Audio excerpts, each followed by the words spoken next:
वो जो विश्व गुरु बनने चला था, विश्व चेला बन गया।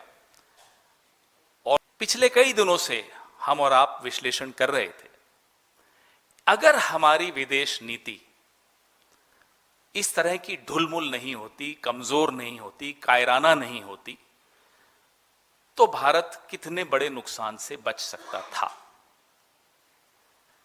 हम कभी ये नहीं कह रहे, न कभी कहा, न कभी कहेंगे नरेंद्र मोदी जी से, गुलाम से, कि आप ईरान की तरफ झुक जाइए।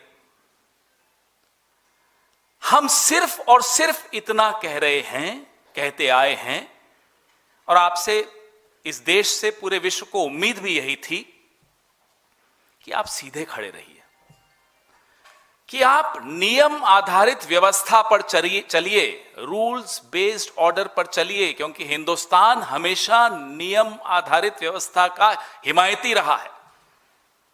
अगर आप नियम आधारित व्यवस्था पर चलते तो आप सीधे सीधे कहते कि ये जंग गैर कानूनी है। यूनाइटेड नेशंस के चार्टर भी हैं, नियम बने हुए हैं, कौन सी जंग कानूनी होती है, कौन सी गैर कानूनी होती है, उसके नियम हैं। आपने वो हिम्मत नहीं जुटाई।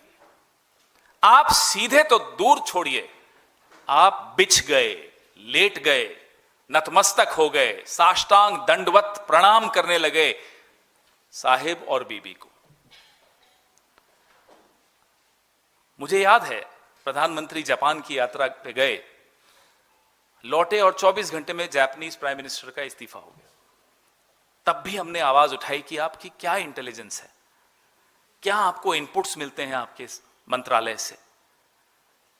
अब इजराइल गए, 48 घंटे में इजराइल ने भारत के एक पुराने दोस्त पे हमला किया, गैर कानूनी हमला किया। अमेरिका और इजराइल ने, साहिब और बीबी ने। और गुलाम एक चमकता हुआ मेडल, जिस मेडल का ना कोई पहले इतिहास था, ना कोई भविष्य है, इजराइल ने इन्हीं की यात्रा के लिए बनाया, इनको खुश कर दिया। चमकता हुआ मेडल लिए घूम रहे हैं, इठला रहे हैं, मन डोले मेरा तन डोले। ये गुलाम ने किया है।